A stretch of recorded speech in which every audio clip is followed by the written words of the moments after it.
A city floats on a coral reef in the middle of the Pacific Ocean. This is the ancient marvel of Nan Madol, and by the end of our journey, you will understand the profound mysteries of a civilization that achieved the impossible. We will uncover how its builders moved stones heavier than elephants without wheels or metal, and why a place of such power was suddenly left to the jungle. What does it truly mean for a human creation to stand against nature for 1,000 years? Pohnpei rises from the Pacific as a vision of pure, unbroken nature. Its volcanic peaks are hidden beneath a cloak of emerald jungle, and its coastline is a ring of living coral. Yet on its southeastern edge, this wild landscape gives way to something entirely human and entirely alien. This is where you find Nan Madol, a city of stone built not on solid ground, but atop the reef itself. The name translates to the spaces between, a perfect description for its maze of quiet canals that separate nearly 100 tiny, handmade islands. Just picture the scene. On one side, the relentless, tangled growth of the rainforest. On the other, the geometric order of colossal basalt logs stacked with impossible precision. This stark contrast is the first clue that you are not looking at a simple village. You are looking at a statement. The sheer remoteness of Pohnpei deepens the mystery. We are thousands of kilometers from the architectural centers of Asia or the Americas. In this vast and empty stretch of ocean, a society with no written records, no draft animals, and no metal tools decided to undertake one of the most ambitious engineering projects of the ancient world. They did not just adapt to their environment, they defied it, lifting an entire city from the shallow sea. The silence of the ruins today, broken only by the lap of water in those spaces between, asks a persistent, whispering question. What kind of vision and what kind of power could command such a feat in such isolation? The identity of the architects is the first and greatest riddle of the stones. To understand Nan Madol, you must first ask who possessed the vision to conceive it. The local oral history does not speak of ordinary kings or chieftains. It speaks of myth. The story tells of twin brothers, Olasipa and Olasopa, sorcerers who sailed to Pohnpei from a legendary place across the sea. They are described not merely as leaders, but as beings of supernatural ability, using magical chants and powers to levitate the gigantic basalt logs from their quarries and float them across the water to the reef. In this telling, the city itself is a monument to divine or otherworldly power, raised by figures who transcended ordinary human limits. It is a compelling origin story, one that reflects the sheer awe the site has inspired for centuries. How else could people explain such an achievement except through magic? Yet historians and archaeologists look for a different, though no less remarkable, narrative. They point to the rise of the Saudeleur dynasty, a line of rulers who are believed to have unified the island of Pohnpei for the first time around the year 1200. Under their centralized authority, the theory goes, a vast labor force could be organized. The construction of Nan Madol would have been a staggering logistical undertaking, requiring generations of coordinated effort to quarry, transport, and stack these stones. This was not magic, but a triumph of social organization, engineering ingenuity, and sheer human will. So who were they, truly? Indigenous innovators who developed a unique architectural tradition in complete isolation, or were they influenced by ideas from distant seafaring cultures? The debate is ongoing, and it colors every other mystery at the site, because if we cannot be sure who built this place, how can we ever fully understand why they built it or what it truly meant? The true scale of the task becomes clear only when you stand before the stones. We are not talking about a few impressive monuments. We are talking about the systematic construction of an entire urban landscape from scratch on one of the most challenging foundations imaginable. The numbers alone are staggering. To create those 92 artificial islands and their towering walls, the builders of Nan Madol quarried, moved, and precisely stacked an estimated 750,000 metric tons of volcanic rock. That is a weight greater than several modern aircraft carriers moved and assembled by hand.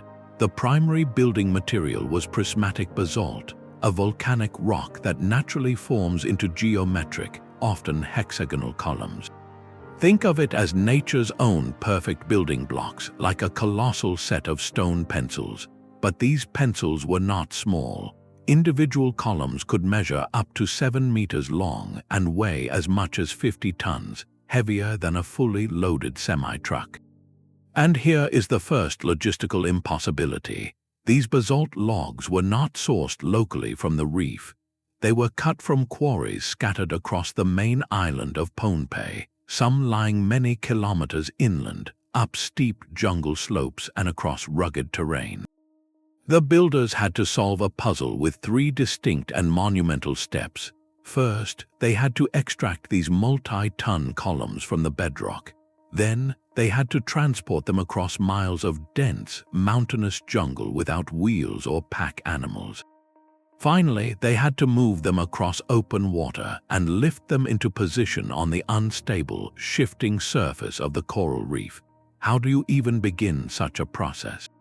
The most widely accepted theory involves a symphony of simple technologies leveraged with breathtaking coordination. To move the stones over land, they may have used a system of wooden rollers, levers, and an immense amount of rope made from coconut fiber. Hundreds of workers could have slowly inched each column along a prepared path, a process of monumental patience. For the water crossing, the columns might have been lashed to twin-hulled canoes or enormous bamboo rafts, using the natural buoyancy of the wood and the tides to float them to the construction site. At the reef, the real magic of engineering took over. The foundation of Nan Madol is not solid bedrock. It is a living coral reef, constantly shifting and growing. The builder's solution was both simple and brilliant. They created a crib, a sort of submerged cage, by stacking smaller stones in the shallow water between coral heads. They then filled this enclosure with crushed coral, creating a stable, raised platform upon which they could then carefully stack the giant basalt logs, interlocking them at the corners for stability. This was not magic, but it might as well have been. It represents a profound, hard-won understanding of materials, tides, and structural engineering, developed in complete isolation from the rest of the world. Yet, the sheer physical effort required pushes at the edges of belief, leaving a sliver of doubt that invites more speculative wonder. Could there have been a technique, a principle of leverage or balance that has since been lost to time? The stones, silent and immovable, hold their secret close. But a city built of such impossible effort must have been built for a purpose of equal weight. Nan Madol was never meant to be a home for ordinary people. This was a city of power, a stage set for the rituals and administration of a ruling elite so separate from daily life that they required their own artificial world. The complex itself is physically divided, telling a clear story of social hierarchy. To the northeast lies Madol Pa, the lower city. This was the administrative heart, a place of practical governance where the business of managing an island society would have been conducted. Canals here lead to islets that likely housed artisans, attendants, and the logistical machinery of the Saudeleur rule. Then, separated by a main channel, you find Madol Pao, the upper city. This was the sacred and noble precinct, accessible only to the highest ranks. Its atmosphere is different, heavier, dominated by structures that speak not of commerce, but of ceremony and legacy. The most imposing of all is Dauwas, the royal mortuary islet. Its walls rise nearly 8 meters high, forming a formidable square within a square, a nested sanctuary meant to protect and honor the resting places of the highest chiefs. The effort to build this one islet alone is a declaration in stone, stating that the authority of these rulers extended even beyond their time in this world. At the very center of Madol Pao sits Pohnpei, often called the priest's islet. Here, researchers have found evidence of furnaces and unusual deposits of crystals and basalt pebbles, suggesting this was a focal point for ritual activity, perhaps a place where spiritual leaders sought to commune with or interpret the forces of nature. This division of space raises a profound question. Was Nan Madol solely a political capital, a fortress for a secular administration, or was its primary purpose deeper, more cosmic? The alignment of certain walls and canals, the choice of a site suspended between the deep ocean and the living island, hints at a design in harmony with larger powers. Some researchers suggest the city itself was a kind of monumental calendar or spiritual antenna, its layout designed to capture celestial events or channel the energy of the surrounding environment. The truth likely lies in the middle. Nan Madol was almost certainly the ultimate expression of Saudeleur authority, a physical manifestation of their claim to divine or absolute right to rule. By creating a separate, awe-inspiring realm, they lifted themselves above the common populace, both literally and symbolically. The daily rituals performed in Madol Pao, from offerings to rites of passage, would have reinforced this sacred separation, using the overwhelming architecture as a backdrop to legitimize their power. So the purpose becomes multifaceted, a blend of politics, spirituality, and theater. It was a capital, yes, but one designed to humble and mystify all who approached it. This was not just a center of administration. It was the engine of a worldview, a stone machine for manufacturing belief. And if that was its true function, then its sudden silence becomes an even more terrifying mystery. This foundation was not just a platform, it was a living partnership with the sea. To build on a coral reef is to build on a substance that is constantly breathing, growing, and shifting with the tides. The builders of Nan Madol understood this fundamental truth.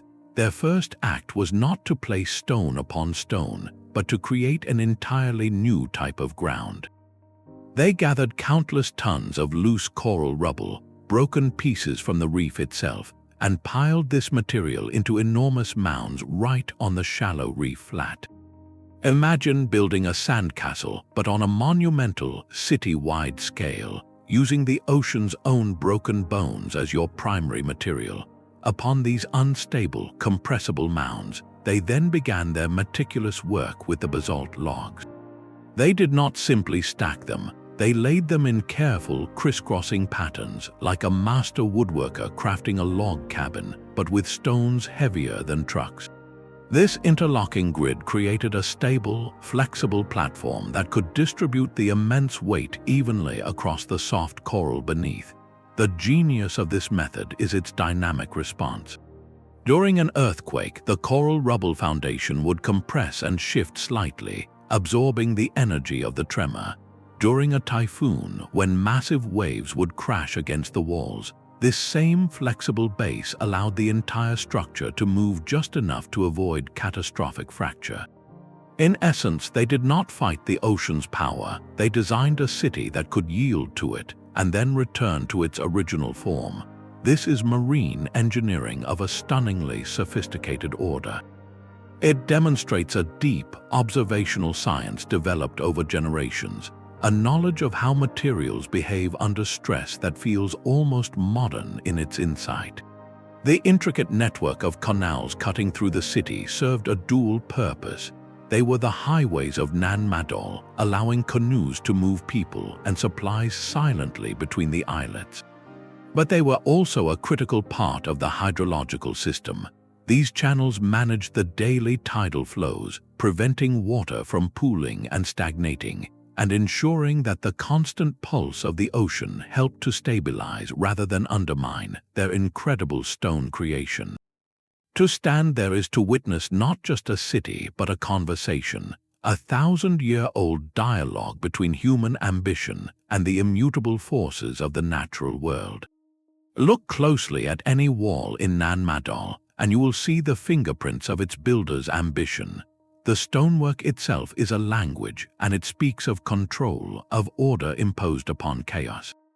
The architects mastered two distinct styles, each serving a purpose. The first is the iconic columnar construction. This method used the natural geometry of the island's volcanic heart, those long, hexagonal basalt logs. These were not carved into shape, they were harvested. The builders would identify a column in the quarry, then use fire and water to thermally shock the rock, causing it to crack cleanly along its natural crystalline lines. What they extracted was a near-perfect multi-sided prism, a gift from the volcano itself. These logs were then transported and stacked horizontally, layer upon layer, like an endless game of stone pickup sticks. The precision is breathtaking. The columns were placed with such care that their flat faces meet with gaps often less than a centimeter wide, all without a single drop of mortar to bind them. The stability came from their own immense weight and from the ingenious interlocking at the corners, where logs were carefully notched or laid in alternating patterns. This created walls of stunning visual rhythm, a repeating pattern of dark, geometric lines that must have shimmered in the tropical heat. But not every wall follows this elegant script. In other places, particularly for foundations or outer seawalls, you find bolder construction. Here, the builders used massive, irregular stones, some weighing many tons, and fitted them together in a complex jigsaw puzzle. This style lacks the clean lines of the columnar work, but it required a different, perhaps even more intuitive, genius. It is the stonework equivalent of dry stone walling found in ancient cultures across the world, but executed on a titanic scale. The two styles together reveal a pragmatic mastery. The boulder construction provided a brute force, resilient base, especially against the constant wash of the sea, while the columnar walls above showcased a refined, almost artistic control. And these walls were not built straight up, they lean. This intentional design, called batter, sees the walls taper slightly inward as they rise. A wall might be 3 meters thick at its base, but only 2 at its top. This inward slope is a fundamental principle of stability, transferring the enormous weight down and into the core of the structure, making it resistant to both seismic shaking and lateral pressure from storms. The tallest of these walls, like those at Dauwas, reach heights of nearly 8 meters or about 25 feet. To stand at their base is to feel small, to feel the deliberate weight of authority pressing down. This was the entire point. The stonework of Nan Madol was never merely functional. It was psychological architecture. The sheer labor implied in every perfectly fitted log, the daunting height of those sloping walls, the impenetrable nature of a city built on water, all of it sent an unambiguous message to anyone who approached. It said the rulers here commanded not just people, but the very bones of the earth and the patience of the sea. Their power was as permanent and unchallengeable as the stones themselves. In this way, the distinctive style of Nan Madol became more than a building technique. It became the indelible signature of the Saudeleur reign, a brand stamped across the landscape, declaring that here, humanity had achieved something that should, by all rights, have been impossible. Yet within the silent geometry of those walls, another story has always been whispered by the wind and the water. It is the legend of the flying stones. Oral tradition insists that the twin sorcerers, Olasipa and Olasopa, did not move the basalt logs with ropes and rafts. They commanded them with sound. Through powerful chants and sacred spells, they are said to have lifted the multi-ton columns into the air, making them light as feathers, and guided them to float gracefully across the sky before settling silently into their perfect positions on the reef. On its surface, this is pure myth, a fantastical explanation for a feat that defied ordinary understanding. But to dismiss it completely is to miss its deeper, more resonant truth. Legends are not just failed histories, they are the language of awe. For the people of Pohnpei who came after the builders, who saw this impossible city standing against the sea for centuries. No ordinary explanation could ever suffice. The sheer scale of the achievement had permanently exited the realm of human labor and entered the realm of magic. The Flying Stone story is in essence a profound cultural compliment. It is the collective memory declaring that what their ancestors accomplished was so extraordinary, it could only be the work of the divine or the supernatural. This legend also serves as a powerful metaphor for the experience of the construction itself. Imagine the perspective of a worker or an observer watching one of these 50-ton columns make its journey. First, it is a fixed part of a mountain, immovable. Then, through coordinated effort, it begins to slide, to roll, to move against its nature. Lashed to a raft, it appears to glide effortlessly across the water's surface as if weightless.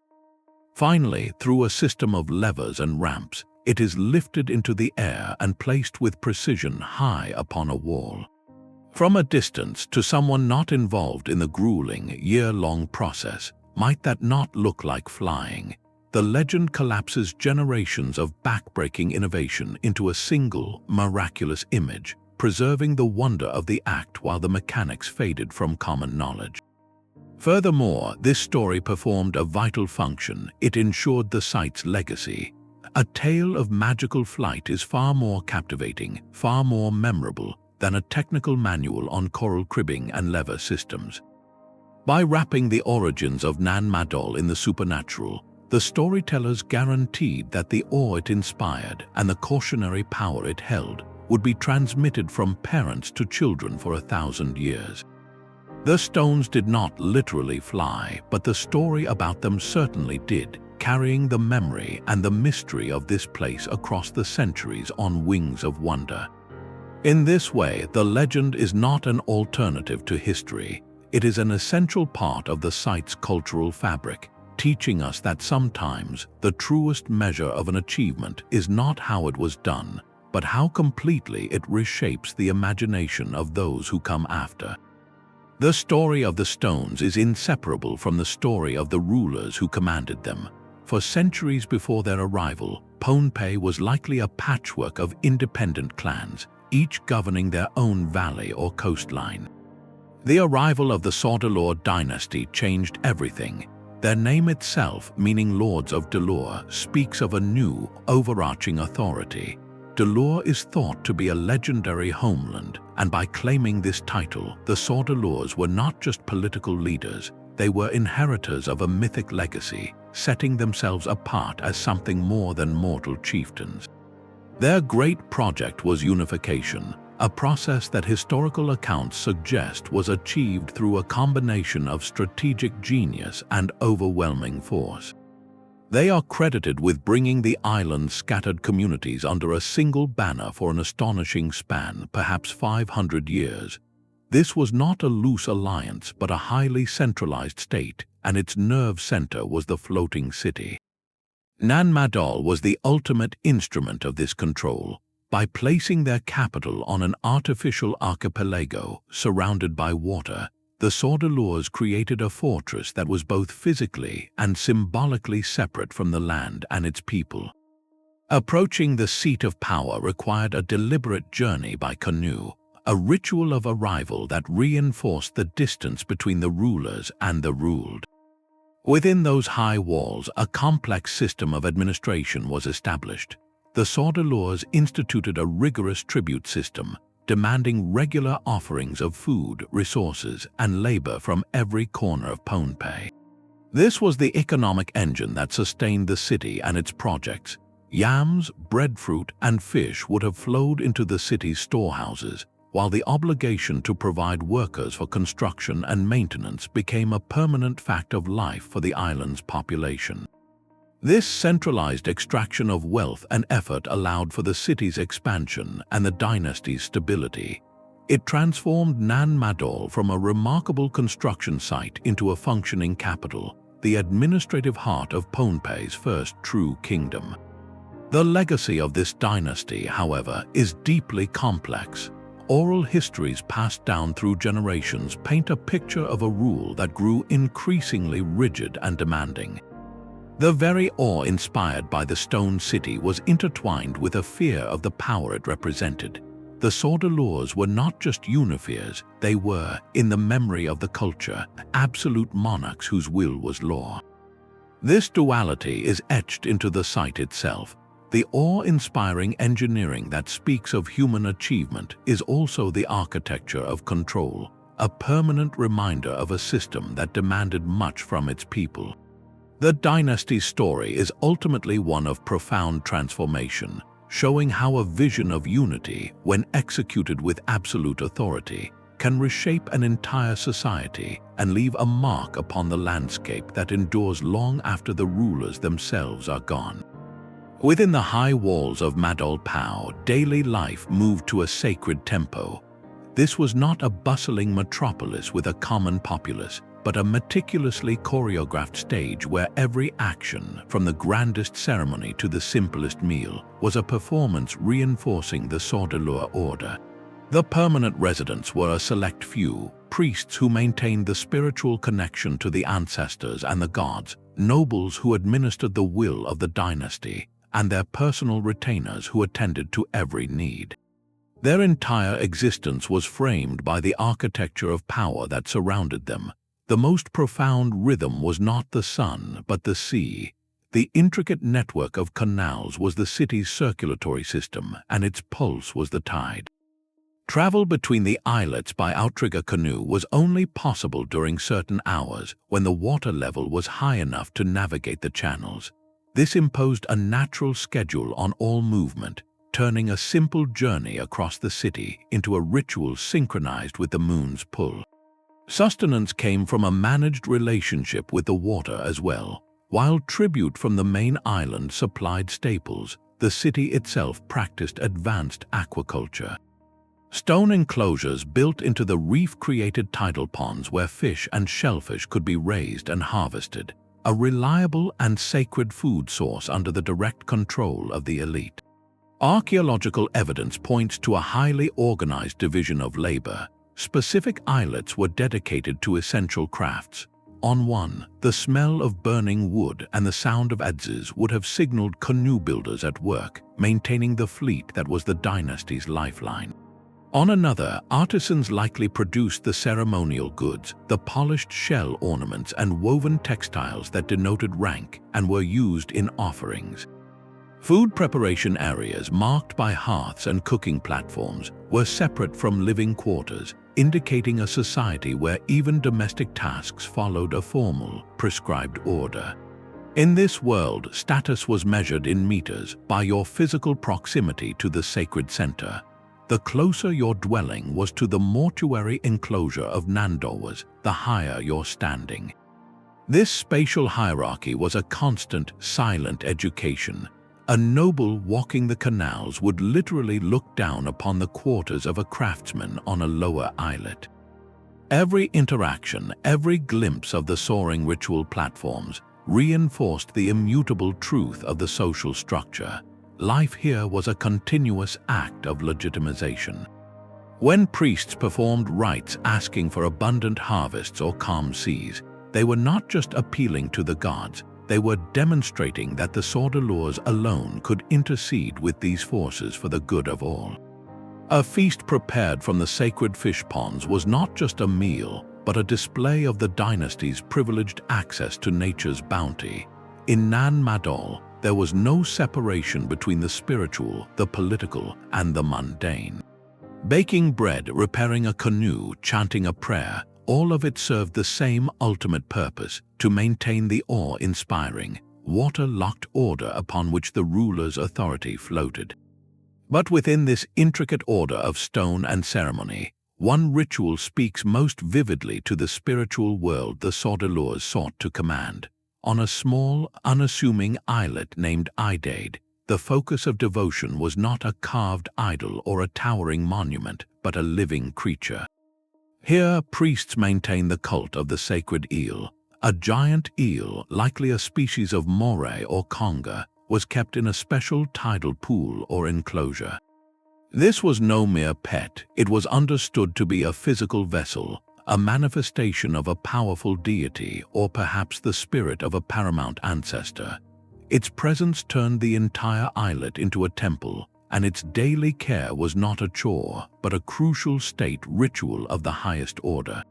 Imagine the scene each day. A priest, having undergone purification rites, would approach the pool with an offering of precious food, perhaps choice fish or even specially prepared coconut.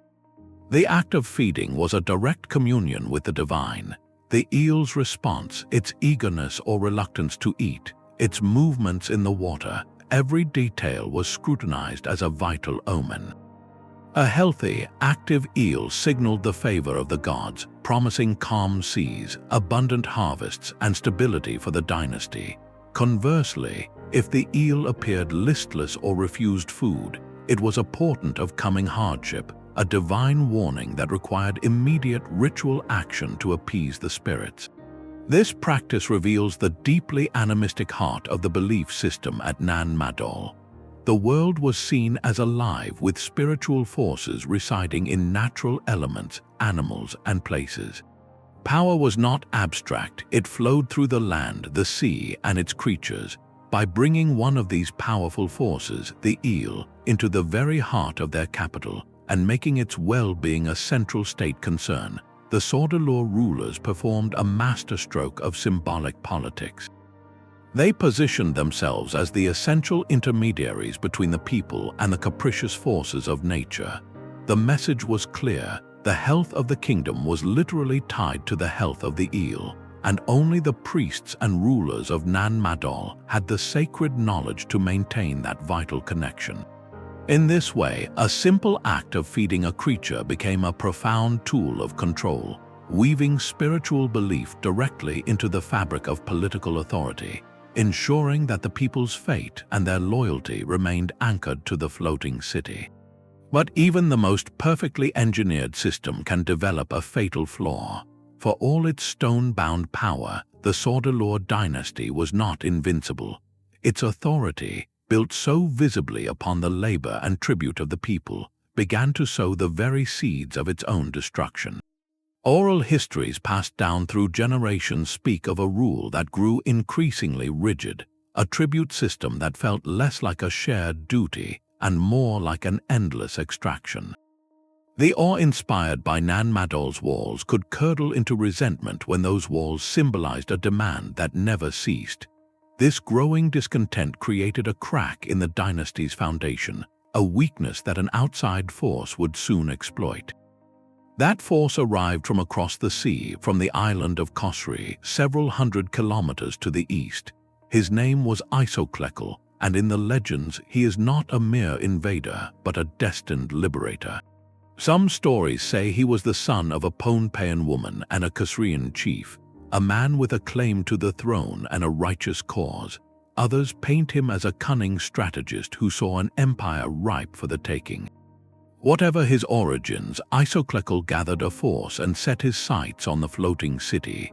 The rebellion he led was likely not a single, dramatic battle, but a campaign that leveraged the internal fractures of the Saudeleur state. He may have allied with disgruntled Pohnpeian chiefs, those who chafed under the central authority from the reef. He might have exploited a moment of dynastic weakness, perhaps a succession dispute or a natural disaster that strained the tribute system to its breaking point. The historical turning point is marked around the year 1628. It was then, the stories say, that Isokelekel's forces achieved a final, decisive victory. The last Saudeleur ruler was defeated, and the dynasty that had unified the island for centuries was overthrown.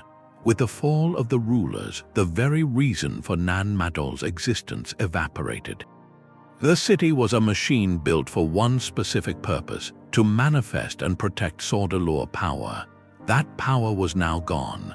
The intricate theology that placed the chiefs as divine intermediaries, the daily rituals at the Sacred Eel pool, the entire administrative apparatus that funneled tribute into the canals, all of it instantly became obsolete. A capital is only a capital if someone rules from it, Isokelekel and his successors, the new non-Morki chiefs, made a profound and telling choice. They did not move into the stone city. They established their centers of power back on the main island in the traditional clan territories. This was a conscious rejection. Nan Madol was too intimately associated with the old, oppressive order. To rule from there would have been to inherit its legacy of isolation and heavy demand. Abandonment was not an act of vandalism, it was a political statement. The canals, no longer dredged by organized labor, slowly filled with silt and sand. The thatch roofs on the stone platforms rotted away in the salt air. Seeds carried by birds and wind took root in the cracks between the mighty basalt logs. The jungle, patient and relentless, began its thousand-year process of reclamation, weaving green fingers through the geometric order. The city did not crumble, it was simply vacated, left as a stone skeleton for the waves to whisper through. Its silence after such orchestrated grandeur is its own kind of echo, a haunting reminder that no human creation, no matter how awe-inspiring, is permanent against the tides of history and the will of a people. Silence has a weight of its own in a place like Nan Madol. For centuries after its abandonment, the city existed in a kind of suspended animation, known to the people of Pohnpei but largely untouched, a realm of stone reclaimed by roots and water. This long quiet was broken in the modern era, first by explorers and later by archaeologists, all drawn by the siren call of its mystery. Yet with their arrival came new stories, not of flying stones, but of a lingering, protective energy that seemed to guard the ruins. This is the fourth mystery, the whispered legend of a curse. Those who have worked or ventured deeply into the islets often recount similar, unsettling experiences. A researcher might be overcome by a sudden, profound fatigue or illness that vanishes the moment they leave the site. Sophisticated electronic equipment, cameras and recorders that function perfectly everywhere else, will inexplicably fail, their batteries draining in minutes or their lenses fogging over without cause. Many speak of an unmistakable sensation of being observed, a prickling on the neck as if the empty doorways and silent canals held unseen witnesses. These collective accounts have crystallized into a modern folklore, a belief that the spirits of the Saudeleur rulers, or perhaps the sacred genius of the place itself, reacts against intrusion. In this telling, the curse is not a punishment but a boundary, a spiritual reminder that this is not a neutral space to be taken lightly. Skeptics, of course, offer more grounded explanations. The environment of Nan Madol is physically demanding, a combination of intense heat, high humidity, and sharp coral underfoot that can disorient and exhaust. The power of suggestion is also profound. If you arrive having heard stories of a curse, your mind is primed to interpret a headache as something more sinister, a camera glitch as something supernatural. Furthermore, the mineral composition of the basalt and the unique electromagnetic properties of a massive stone structure built on a coral base could theoretically interfere with sensitive electronics in ways we do not fully understand. Yet the persistence of the stories across decades and from visitors of vastly different backgrounds suggests something more is at play than just bad weather or coincidence. Whether you view it through a spiritual or a psychological lens, the phenomenon serves a powerful cultural function. It acts as a contemporary echo of the ancient warnings once embodied by those towering walls. The legend of the curse enforces a code of respect, demanding that visitors approach not as conquerors or mere tourists, but as guests in a space that still holds profound cultural and historical gravity. It translates the old power of the Saudeleurs into a modern language of awe and caution, ensuring that even now, in an age of satellites and science, Nan Madol retains its capacity to humble those who walk its waterlogged paths. The stones may be silent, but the feeling they impart is a message that needs no words. The silent stones of Nan Madol have not surrendered their secrets easily. Unlocking a city built on water requires a different kind of patience, one measured in decades of meticulous, often grueling fieldwork. Scientific investigation of the site began in earnest in the early 20th century, when German ethnographer Paul Hambruch led the first major survey. His work, followed by Japanese researchers in the 1930s and later by American teams, slowly shifted the narrative from pure legend to documented history. Yet the very nature of Nan Madol defies quick study. Its remoteness makes every expedition a logistical puzzle, requiring the transport of supplies and specialists to an island already far from major centers. And the site itself, a labyrinth of overgrown islets and silt-filled canals, is an archaeological challenge of the highest order. Each excavation is a delicate operation, a careful removal of centuries of accumulated soil and tangled roots, all while battling the relentless tropical humidity and the ever-present sea. What these patient campaigns have unearthed is a tangible, if fragmented, portrait of daily life. Archaeologists have recovered the simple, essential tools of the builders, basalt adzes and coral files worn smooth by generations of hands. They have found delicate ornaments crafted from shell, intricate bracelets and pendants that once denoted status or were offered in ceremony. Fragments of pottery, some plain and utilitarian, others decorated with subtle patterns, speak to both domestic routine and artistic expression. Perhaps most telling are the discoveries related to ceremonial practices. On certain islets, researchers have identified what appear to be ritual platforms and offering areas, places where the community's connection to the spiritual world was physically enacted. These material clues, carefully mapped and catalogued, allow us to move beyond the grand walls and begin to populate the empty spaces with the echoes of human activity, the quiet sounds of craft and devotion that once filled the air between the stones. Establishing a firm timeline for this activity has been one of archaeology's key contributions. Through radiocarbon dating of organic materials found in the construction layers, charcoal from ancient hearths or plant fibers trapped in the coral fill, researchers have pieced together a chronology. The major construction phase is now believed to have begun around the year 1200, aligning with the traditional rise of the Saudeleur dynasty, and the site saw significant use for several centuries. This scientific anchor transforms the legend into a historical event, placing Nan Madol's zenith within a specific window of human achievement. Yet for every question answered, a dozen more emerge. The dating confirms when, but it cannot fully explain how the social organization required for such a project first coalesced on Pohnpei. It tells us the city was occupied, but not the precise nature of every ritual performed within its precincts. The sobering truth is that after a century of study, we have only scratched the surface. Vast areas of Nan Madol remain completely untouched by the trowel, their stories sealed under meters of sediment and a living blanket of vegetation. The most profound secrets, the foundational offerings that might reveal the site's original sacred intent, or the complete layout of lesser-known islets, are still buried. Each new archaeological campaign is an act of humility, peeling back a single layer of an immense historical onion.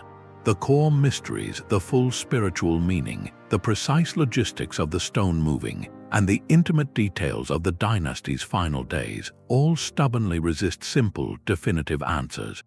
The city seems to reveal just enough to deepen the wonder, ensuring that its final word remains, for now, unspoken. The most enduring mystery of Nan Madol is not how it was built, but how it still stands. For nearly 1,000 years, this city of stone has resisted the relentless force of the Pacific Ocean, a feat that modern engineers still struggle to fully explain. The foundation is not rock, but a living, breathing coral reef, a substance that shifts, grows, and dissolves with the tides. The builder's solution was a porous mound of coral rubble, a material we would consider unstable and unsuitable for supporting multi-ton walls. Yet here it is, a testament to a forgotten science. The question haunting researchers today is not just about ancient methods, but about a principle of stability that seems to defy conventional logic. How does a structure of such immense weight avoid simply sinking into the soft seabed or being shattered by the first major typhoon? This is the fifth and perhaps most profound puzzle, one that bridges the ancient world and our own modern challenges. Recent scientific investigations have moved beyond surface observation, using tools like ground-penetrating radar and deep sediment coring to see what lies beneath the visible stones. These technologies act like a sonogram for the island, mapping the hidden anatomy of the foundations. What they are beginning to reveal is a subsurface architecture of astonishing sophistication.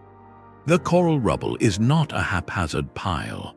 Early analysis suggests the builders may have created a layered system, alternating between compacted rubble and other materials to create a stable, load-distributing platform. Some researchers propose they even incorporated the living coral heads of the reef itself into their design, using these natural anchors as fixed points around which to build their artificial landscape. This would mean the city is not merely sitting on the reef, it is woven into it, a symbiotic relationship between human creation and natural formation. The weight of the basalt walls is thus transferred down through this engineered matrix, spreading the immense pressure over a vast area instead of concentrating it on a few weak points. It is a principle modern engineers call a raft foundation, and the builders of Nan Madol appear to have mastered it centuries before the term was ever coined. The true genius of this design reveals itself during a storm. When a typhoon's waves crash against the walls of Nan Madol, the entire structure is designed to move just a little. The flexible, porous coral base absorbs and dissipates the energy of the impact, allowing the walls to sway minutely rather than crack. The canals play a crucial role here, too, acting as pressure release valves that allow surging water to flow through the city rather than build up against it. This is not a fortress battling the sea, it is a structure dancing with it, yielding in order to survive. This insight transforms our understanding of the site from a static monument into a dynamic system. The builders possessed a deep, intuitive knowledge of hydrodynamics and geotechnical engineering, learned through generations of observing how materials behave in their specific environment. They understood that sometimes resilience is found not in rigid opposition, but in intelligent adaptation. This ancient lesson in coastal resilience is suddenly urgent for our modern world. As sea levels rise and storm intensities increase, engineers and planners are desperately looking for sustainable ways to protect vulnerable shorelines. The conventional response is often massive, rigid seawalls which are expensive, environmentally disruptive, and can sometimes worsen erosion. Nan Madol presents an alternative philosophy, one of working with natural systems rather than against them. Studying its coral rubble foundations could inspire new approaches to living shorelines, using permeable, nature-based materials to buffer wave energy and adapt to changing conditions. The city becomes more than an archaeological wonder. It becomes a 1,000-year-old case study in sustainable construction. It whispers a question across the centuries to our era of concrete and steel. Are we building structures that fight the environment, or could we learn to build structures that, like Nan Madol, are in conversation with it? The stability of these stones is no accident. It is a silent, enduring lecture in humility and ingenuity, proving that the most advanced solutions are sometimes those that listen most closely to the world they inhabit. The stones of Nan Madol speak a language all their own, but their true legacy is written not just in basalt, but in the living culture of Pohnpei itself. The influence of that era echoes in the very words people use today. High titles within the modern chieftain system, the non-Morki, can be traced linguistically back to the administrative structure of the Saudeleur court. Specific place names across the main island, invoked in traditional chants and stories, reference events, figures, or territories from that time of unification. These chants, passed down orally for generations, are more than songs. They are living historical archives. Within their rhythmic verses, genealogies unfold, connecting present-day clans and leaders directly back to the individuals who once walked the canals of the floating city. This creates an unbroken thread of memory, a cultural continuity that has weathered centuries of change. Nan Madol, therefore, is far more than an archaeological site to the Pohnpei people. It is the physical anchor for this entire tapestry of identity. It transforms legend into landscape. When a storyteller chants about a particular event, they can point to the exact islet where it is said to have happened. The abstract power of the Saudeleurs becomes concrete, grounded in those very stones. This tangible link turns history from a vague concept into a felt presence, a source of profound cultural pride. It is a constant reminder that their ancestors were not isolated villagers, but the architects and citizens of a sophisticated kingdom that commanded awe across the Pacific. Even after the city was abandoned, its power did not vanish, it simply changed form. It became a place of pilgrimage, not for administration, but for memory.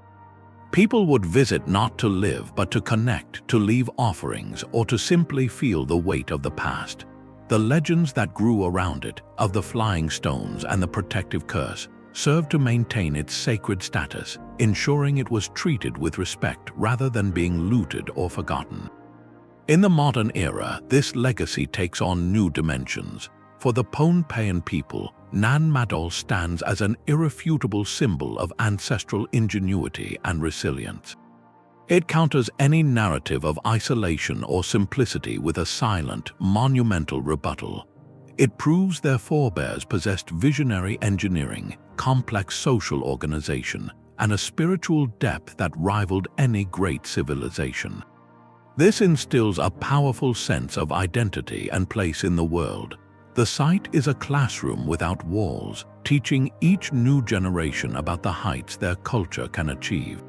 It fosters a deep, enduring pride that is both personal and collective, a pride not in conquest but in creation, in the astounding ability to make the impossible real. The true monument was never just the city. It was the enduring culture that remembered it, the stories that kept it alive, and the identity it continues to shape 1,000 years after the last canoe slipped away from its silent docks. Placing Nan Madol on the map of ancient wonders requires a different kind of geography. It is often mentioned alongside the great stone achievements of the world, the pyramids of Giza or the rings of Stonehenge. These comparisons are understandable, a reflex to categorize the uncanny. Yet the similarity is mostly one of scale and mystery. The pyramids are monumental tombs anchored to the bedrock of a desert plateau. Stonehenge is a celestial calendar of standing stones on the open Salisbury Plain. Their power comes from their mass and alignment against a vast terrestrial sky. Nan Madol's power is inverted. Its foundation is liquid, its walls are a cage for the sea, and its context is not open land, but a tight, claustrophobic labyrinth of water and stone. It feels less like a monument to the heavens and more like a fortress against the abyss. A more fitting parallel might be found not in tombs or temples, but in other aquatic cities. Consider the Chinampas of Tenochtitlan, the Aztec capital built on a lake in the Valley of Mexico. There, farmers created floating gardens from woven reeds and mud, slowly expanding the habitable land in a managed aquatic environment. Or look to the ancient stilt villages of Southeast Asia, where communities built their homes on wooden pilings driven into lake beds or calm coastal bays. These are all examples of humanity's adaptive genius, creating space where solid ground is scarce. But here, too, Nan Madol stands apart. The Chinampas were agricultural expansions, and the stilt villages used abundant, flexible wood. The builders of Nan Madol did something far more audacious. They did not adapt to the water's edge, they conquered it with geology itself. They used the heaviest, most permanent material available, volcanic stone, to create not a village, but a ceremonial capital of rigid formality and staggering weight directly upon the dynamic, living surface of a coral reef. This singularity forces a profound question about human innovation. For a long time, a dominant narrative in archaeology suggested that major technological leaps, like megalithic construction, diffused from a few advanced centers, spreading slowly across the world through contact and trade.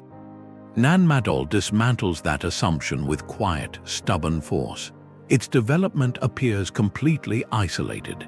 There is no evidence of contact with the pyramid builders of Egypt or the stone shapers of Europe.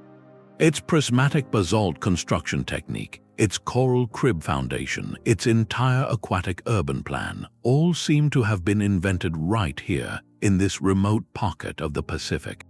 This means the drive to build on a colossal scale and the intellectual creativity to solve the immense engineering puzzles that come with it is not a cultural secret possessed by a select few ancient civilizations. It is a latent human potential capable of flowering independently in the most unexpected places, given the right combination of social will, environmental challenge, and visionary leadership. Therefore, Nan Madol's greatest contribution to our understanding of the ancient world may not be a specific building technique, but a philosophical one. It challenges our perception of pre-modern isolation, proving that remoteness is not a barrier to profound complexity. It redefines what we consider a center of innovation. True genius is not confined to continental crossroads or fertile river valleys. It can emerge from a small volcanic island surrounded by endless ocean, where people looked at the barrier reef not as a limit but as a blank canvas. In the catalogue of ancient urban planning, it is a unique specimen, a testament to the boundless and varied ways humanity has answered the fundamental urge to build, to organize, and to leave a mark that whispers across the centuries, "We were here and we achieved this." The silent geometry of the city may hold a conversation with the sky. A sixth layer of mystery emerges when we look beyond the stones and the sea toward the heavens themselves. Some researchers have begun to ask if the layout of Nan Madol, for all its terrestrial challenges, was also designed with the cosmos in mind. Could the precise orientation of a major canal or the alignment of a towering wall point deliberately toward the solstice sunrise or the setting point of a significant star? This speculation connects Nan Madol to a profound tradition found in ancient cultures worldwide, from Stonehenge to the pyramids, where sacred architecture often served as a monumental calendar or observatory, anchoring human ritual to celestial cycles. Preliminary surveys of the site have indeed hinted at tantalizing possibilities. Certain basalt features appear to line up with cardinal directions with unusual accuracy, and the axis of some islets seems to correspond with solar or lunar events. For instance, the main ceremonial enclosure of Dauwas is oriented roughly east-west, a common alignment for sacred spaces meant to capture the equinox sun. Yet, declaring a definitive astronomical purpose is fraught with difficulty. The complex is in a ruinous state, with many walls partially collapsed or overgrown by centuries of jungle growth. What appears as a straight line today might have been slightly different in its original, pristine form. Furthermore, the very nature of the site, built on a curving, irregular reef, means that sightlines are often broken by other islets or vegetation, making clear astronomical observations from one point to another a challenge to reconstruct. The builders left no written records or obvious symbolic carvings of stars or constellations to clarify their intent, so we are left with a compelling but unproven hypothesis. If such alignments were intentional, the implications are staggering. It would mean the Saudeleur elite and their priestly class possessed not just engineering genius, but a sophisticated, observed understanding of astronomy. They would have tracked the slow dance of the sun, moon, and stars across generations, noting the subtle shifts that marked the seasons, dictated planting cycles, and governed their ceremonial calendar. Integrating this knowledge into the city's blueprint would have been the ultimate act of cosmic harmony. It would transform Nan Madol from a political fortress into a kind of spiritual machine, its stones acting as permanent markers to predict eclipses, signal festivals, or confirm the right time for important rites. The city would then exist in balance with three realms: the solid earth of its volcanic stone, the fluid sea of its foundation, and the eternal sky it mirrored. This potential celestial connection deepens the site's isolation and its innovation. It suggests that even in the remote Pacific, far from the astronomical centers of Asia or the Americas, humanity's urge to map the heavens and find meaning in their patterns arose independently. The silent walls, if they could speak, might tell us that the greatest power they represented was not just over people, but over time itself, a way to make the infinite cycles of the universe tangible and obedient within the spaces between their canals. The basalt walls defined the city, but its pulse was liquid. To truly understand Nan Madol, you must forget roads and wheels. In this place, the primary technology was not stone, but wood, shaped by hand into the graceful, vital form of the outrigger canoe. Every single aspect of the city's existence flowed through these vessels. They were the delivery trucks, the construction cranes, the taxis, and the ceremonial chariots, all in one. The intricate network of canals was not an aesthetic choice. It was a meticulously planned aquatic street grid, its width and depth calculated for one purpose: to facilitate the constant, silent movement of canoe traffic. The design of these canoes was a marvel of adaptation in itself. They were not the simple dugouts of a quiet lagoon. These were specialized, ocean-going craft built for dual mastery. Their sleek, narrow hulls could slice through the open ocean swells that separated Nan Madol from the main island's resources. Yet, they were also nimble enough to navigate the tight, turning channels between the stone islets, their outriggers providing crucial stability in confined spaces without sacrificing speed. A single journey could begin in the deep blue water beyond the reef, carrying a multi-ton basalt column lashed between twin hulls, and end with that same vessel gliding silently into the heart of the administrative district to unload baskets of breadfruit tribute. This complete dependence created a revered class of artisans, the master canoe builders. Their knowledge was sacred and practical, passed down through generations. They understood the subtle curves needed for stability versus speed, the selection of the perfect breadfruit or mahogany tree, and the rituals to ensure a vessel's spirit would protect its crew. Their high status was a direct reflection of their role. They were not just craftsmen. They were the guardians of the city's circulatory system. When a new canoe was launched, it was not merely a tool coming into service. It was a new vein being added to the living body of Nan Madol. This absolute reliance on maritime technology reveals the core identity of this civilization. They were not a land-based society that happened to build near the water. They were an oceanic culture conceived on the waves. Their worldview, their logistics, their very conception of space and distance were shaped by the sea. The canoe was the extension of that philosophy, the practical tool that turned a vast, intimidating ocean into a connective highway, and a shallow, treacherous reef into a foundation for a capital. In Nan Madol, to control the canoe was to control the lifeblood of the kingdom itself. Yet the resilience that served Nan Madol for centuries may have met its match in the pressures of its own environment. The city's decline, shrouded in the drama of rebellion, might have been quietly hastened by a more insidious force, the slow strain of its own existence on the surrounding landscape. To build a city of stone is to consume a landscape, the relentless quarrying of countless basalt columns from Pohnpei's interior would have required clearing vast tracts of jungle. This deforestation could have triggered a cascade of ecological consequences.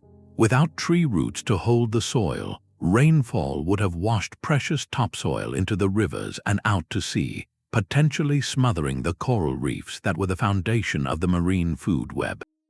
Furthermore, some researchers point to evidence of broader climatic shifts during the Saudeleur era.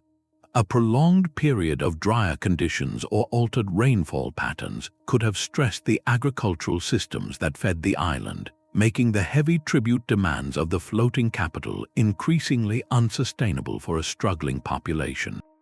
The rebellion led by Isokelekel might have been the spark, but the kindling could well have been a growing scarcity, a sense that the demands of the stone city were outstripping the land's ability to provide.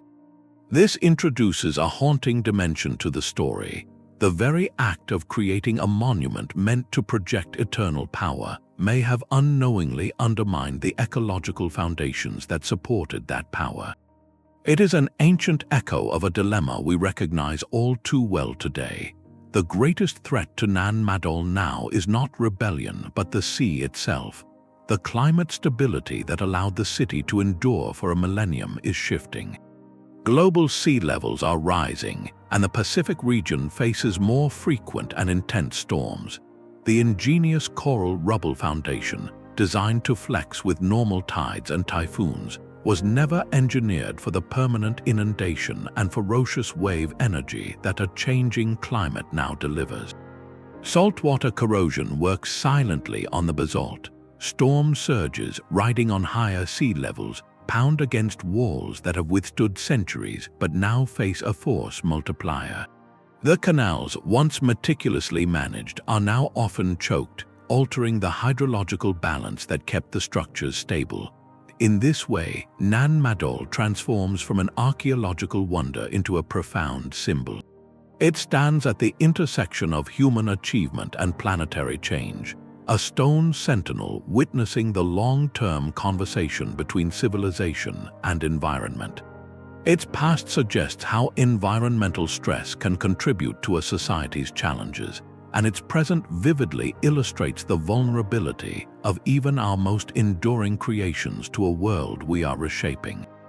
To protect it now requires more than archaeology. It demands global awareness, a recognition that the fate of this silent city in the Pacific is intimately tied to the choices we make far from its shores.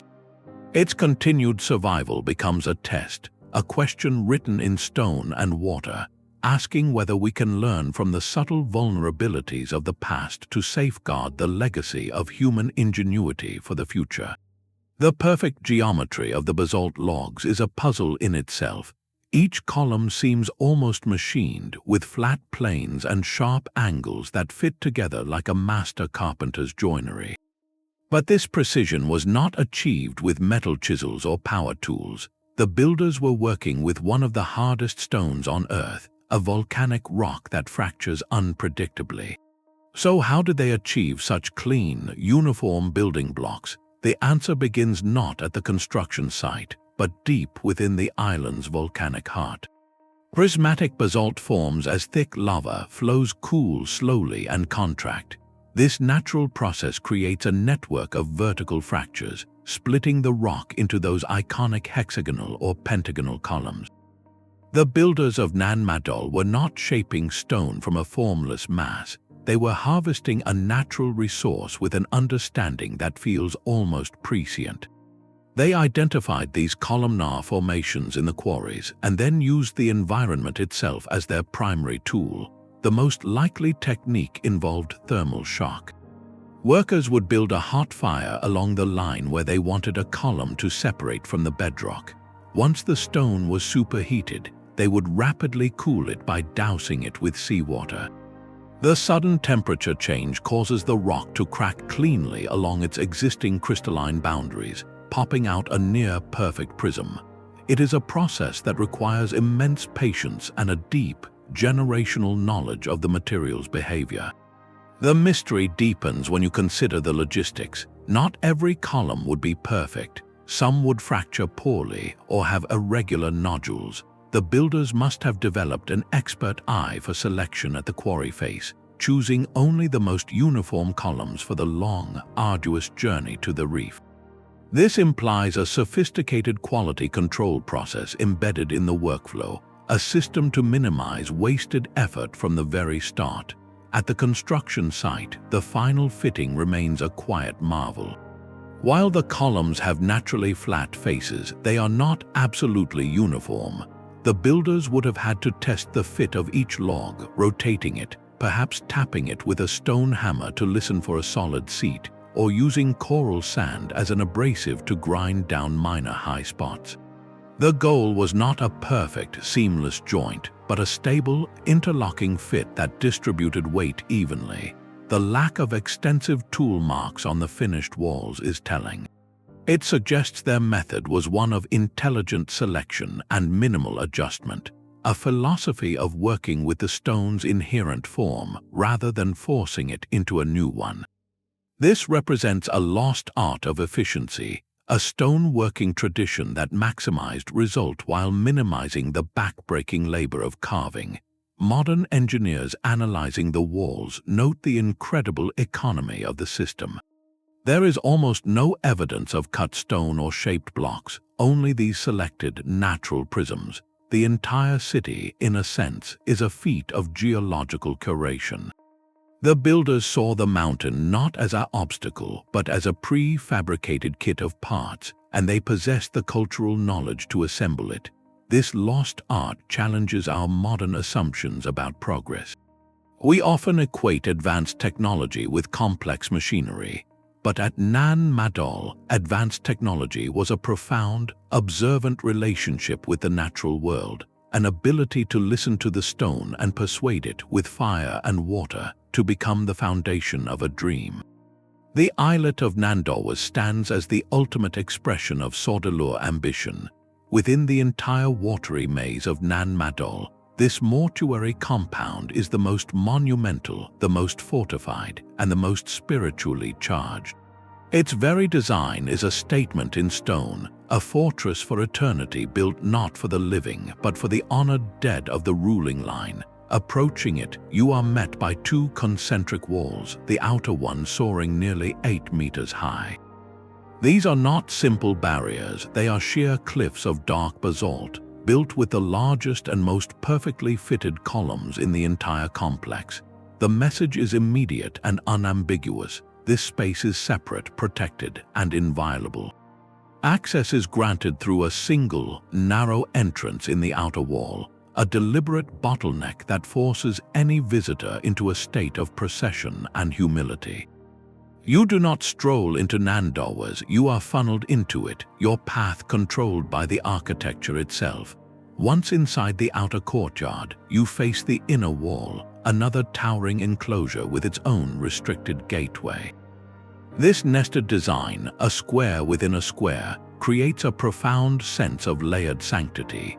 Each wall passed represents a step deeper into the sacred heart of the dynasty's power, moving from the realm of the community toward the secluded core where the rulers rested.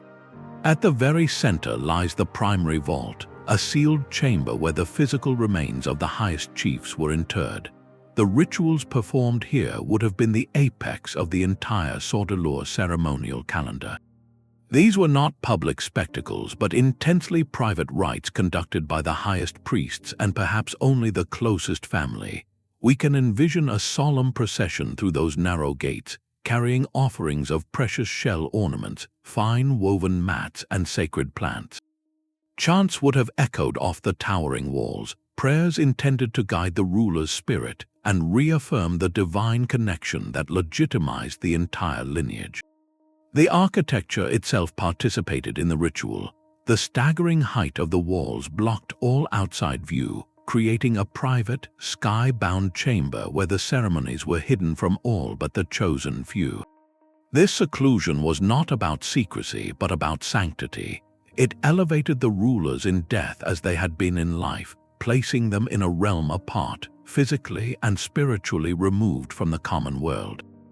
The immense effort required to build this one islet, moving and stacking these specific stones, tells us that the cult of rulership was the central pillar of Saudeleur belief. Their authority was not meant to end with their passing. It was designed to be eternal, cemented into the landscape itself. Nan Dauwas, therefore, is more than a tomb. It is the keystone of the entire city's ideology, the spiritual dimensions of power that permeated every canal and islet found their most concentrated form here, in this quiet, fortified square. To stand in its shadow is to understand that for the builders, the legacy of stone was the only legacy that could truly withstand the relentless flow of water and time. The journey to Nan Madol today is a pilgrimage through time and tide. Reaching the city is an adventure in itself, a reminder of the isolation its builders once mastered. There is no paved road, no grand entrance gate. Your approach begins with a small boat skimming across the lagoon's turquoise surface before slipping into the silent, shadowed channels of a mangrove forest. The air grows thick and still, the only sound the dip of a paddle and the call of unseen birds. Then, the mangroves part and the first basalt walls rise from the water, draped in a living tapestry of vines and roots. This is not a sanitized, reconstructed monument. Nan Madol is presented in a state of arrested decay, a conscious choice that preserves its most powerful quality, the profound sense of discovery. You are not walking a paved path through a museum exhibit. You are stepping onto islands where the stones are uneven, where jungle reclaims every inch not constantly cleared, where the line between human creation and natural reclamation is beautifully, hauntingly blurred. This raw, unrestored condition is precisely what makes the site so evocative. It feels less like a ruin and more like a secret the earth is slowly taking back, a lost world you have just chanced upon. This atmosphere comes with a cost, however. The very elements that create its magic, the salt water, the relentless tropical growth, and the pressure of human feet, are also its greatest threats. Recognizing its irreplaceable value to all humanity, Nan Madol was inscribed as a UNESCO World Heritage Site. This designation is a global promise, a commitment to protect and study this wonder for future generations. It brings international expertise and attention, helping to map, stabilize, and understand the stones before more secrets are lost to the sea or the forest. Yet with this recognition comes a delicate balancing act. The designation and the stories surrounding the site draw visitors, and tourism can be a vital economic stream for the local community. It creates jobs for guides and boat operators, supports small guest houses, and brings outside resources to a remote island. But each visitor, no matter how well-intentioned, has an impact. The soft coral rubble that forms the foundations can be eroded by repeated footsteps. The fragile alignments of loose stones can be accidentally disturbed. The sheer physical presence of people in a place built for a select few alters its energy. This is why the most important lesson any traveler learns here is one of profound respect. You are urged to tread lightly, to stay on established paths where they exist, and to follow the guidance of local custodians. This respect extends far beyond the physical archaeology. For the Pohnpei people, Nan Madol is not a collection of old rocks. It is a living ancestor, a sacred landscape that anchors their history, their identity, and their spiritual understanding of the world. The stories of the Saudeleurs, of Isokelekel, of the Sacred Eel, are not legends in a book, they are chapters in their own family history. To visit is to be a guest in that history. The true experience of Nan Madol, therefore, lies in this dual awareness. It is to feel the awe of the colossal engineering, to let your imagination fill the silent canals with canoes, while simultaneously understanding that you are walking on ground that is still prayed for, still remembered, and still deeply felt. It is a place that asks you to listen, not just with your ears, but with your entire presence, to the whispers of both stone and culture. To stand there is to hold a fragile piece of human time in your hands, with the responsibility that such a privilege demands. The visible stones of Nan Madol are only a fraction of the story. A deeper, eighth mystery waits beneath the surface of its murky canals and within the unchecked jungle that grips its outer edges. For all the centuries of study, we have only mapped and walked a portion of this sprawling complex. The rest remains a literal terra incognita, a blank space on the map filled with the potential for revolutionary discovery. Modern technology has begun to peer into these shadows, offering tantalizing, incomplete glimpses. Sonar surveys conducted in the silt-filled waterways have returned puzzling echoes, shapes that suggest submerged platforms or the foundations of structures that have long since slipped beneath the waterline. These could be extensions of known islets, lost to rising seas or a catastrophic shift in the reef, or they might be entirely separate components of the city, purpose-built for activities we have not yet considered. Each anomalous reading is a question mark written in sound waves, a ghostly outline waiting for a diver's hand to give it form.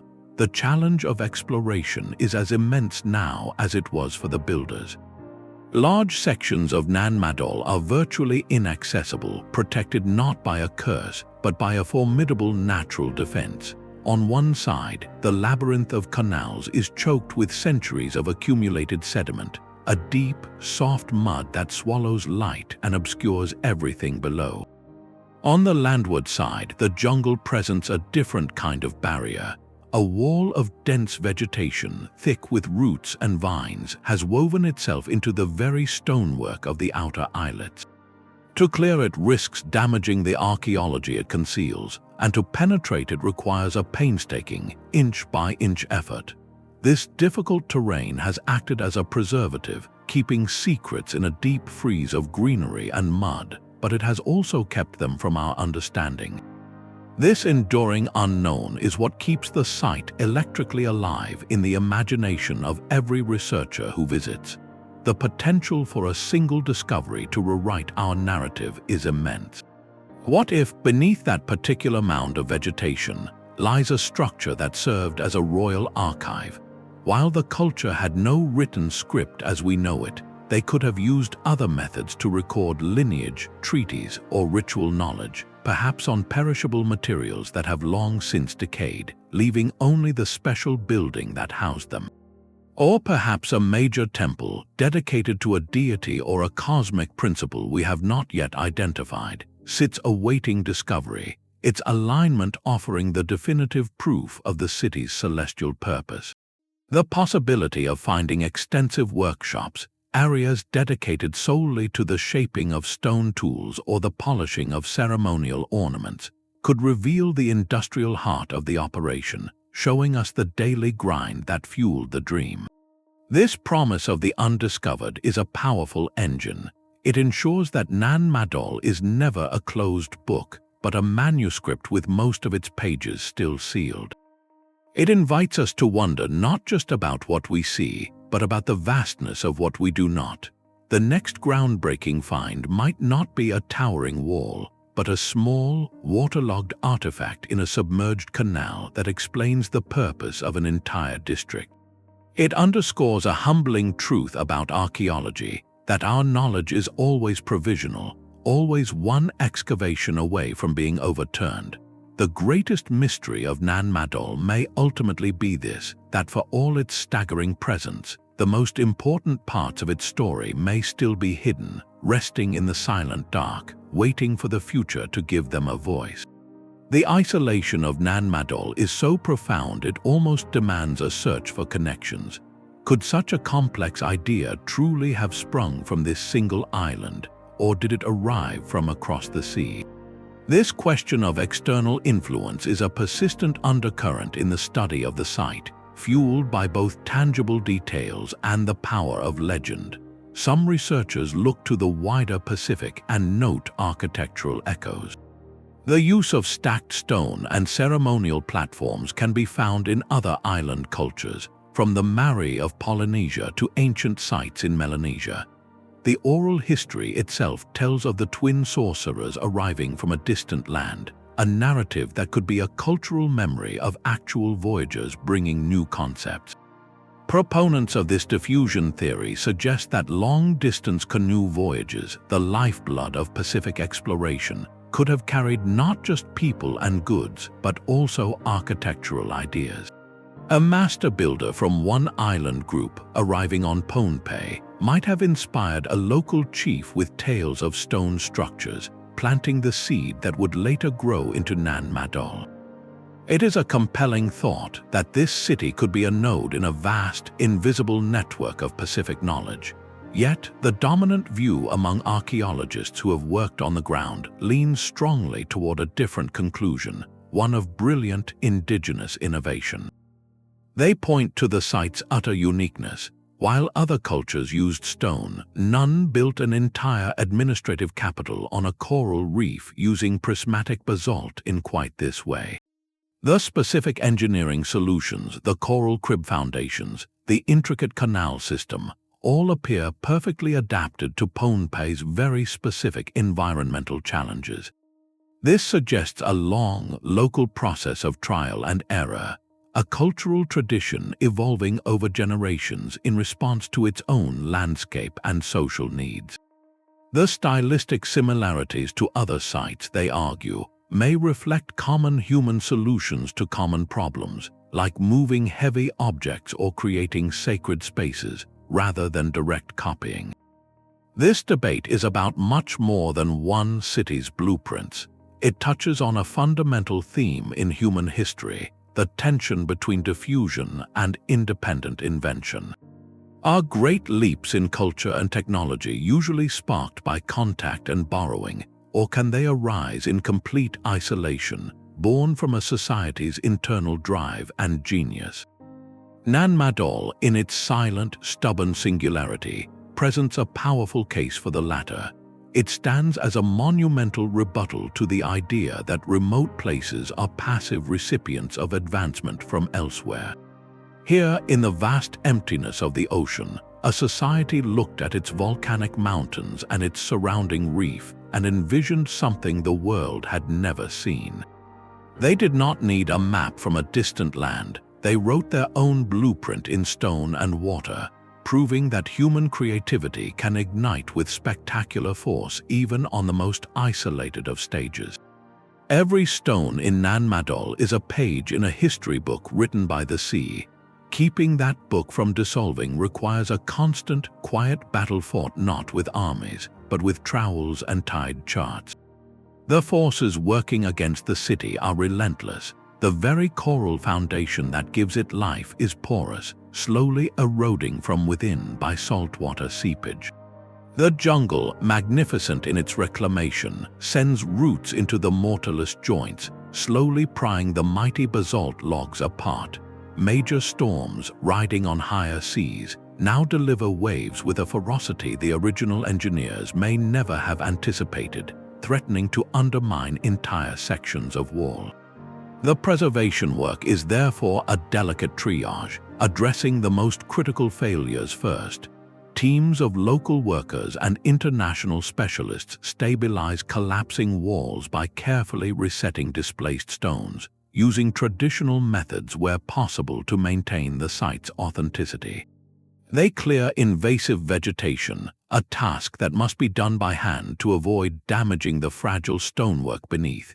To manage erosion, they study the flow of water through the canals, sometimes installing subtle, almost invisible barriers of natural materials to redirect the most destructive currents. This is a partnership of deep respect. Organizations like UNESCO provide crucial funding, technical expertise, and a global framework for protection. But the true guardians are the people of Pohnpei.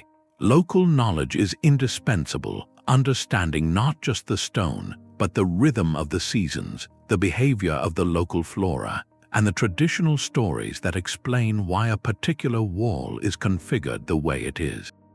This collaboration ensures that preservation is guided by both science and soul.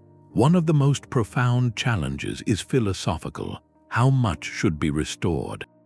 The site's haunting power comes from its beautiful decay, the visible dialogue between human creation and natural reclamation. Clearing every vine and resetting every fallen stone would turn it into a sterile museum, stripping away the very atmosphere that makes it feel like a discovery. The goal is not to rebuild Nan Madol, but to stabilize it, to arrest its decline just enough so that this dialogue can continue for centuries more. It is about managing entropy, not defeating it. Every decision is weighed against this balance, preserving structural integrity while honoring the poignant beauty of the ruin. Ultimately, this work transcends archaeology. These stones are a cultural touchstone, the physical heart of Pohnpeian identity, and a monument to human potential for the entire world. Each stabilized wall is more than saved masonry. It is a preserved classroom, a protected altar, a guaranteed inspiration. The labor is an act of love for the past and a profound investment in the future, ensuring that generations to come can still stand in those quiet canals, feel the weight of the stones, and hear the enduring whisper of an impossible dream rising from the reef. Nan Madol endures as one of history's great enigmas, a city of stone born from the sea that continues to whisper across the centuries. It stands at the intersection of so many profound questions, a place where legend and engineering meet on a foundation of coral. From the myth of stones flying through the air to the meticulous reality of its water-locked grids, every aspect of this place invites a deeper kind of wonder. It challenges the very timeline of human innovation, proving that a society in complete isolation could envision and execute something the world had never seen before. This is not just a story about moving rocks, it is a story about moving the boundaries of what we believe is possible. The silent canals and towering walls remind us that our ancestors were not primitive, they were profound innovators, their brilliance woven as much into the mortar of their myths as into the precise joints of their basalt columns. They looked at an empty reef and saw a capital, at a volcanic mountain and saw a quarry, at the open ocean and saw not a barrier but a highway. Their legacy is a monument to human ambition, yes, but also to human creativity and resilience. As the modern world grapples with rising seas and changing climates, Nan Madol's conversation with the ocean feels more urgent than ever. Its stones ask us to look closer, to learn from the past not just about who we were, but about how we might build a future in harmony with the world around us. The tides will continue to lap at its ancient walls, and the jungle will continue its gentle, persistent reclamation. But as long as those stones stand, they hold a space for mystery, for the stories not yet told and the discoveries still waiting beneath the silt and the roots. They challenge us to keep exploring, to keep questioning, and to approach the profound puzzles of the past with a humility that matches our curiosity. The greatest lesson of Nan Madol may be this, that some mysteries are not meant to be solved, only to be honored, for in their silence they speak most clearly about the limitless potential of the human spirit. If this journey into the heart of a floating city has sparked your imagination, there are countless other enigmas waiting across time and terrain. Subscribe for more deep dives into history's greatest puzzles, and let us know in the comments which ancient wonder we should set our compass toward next.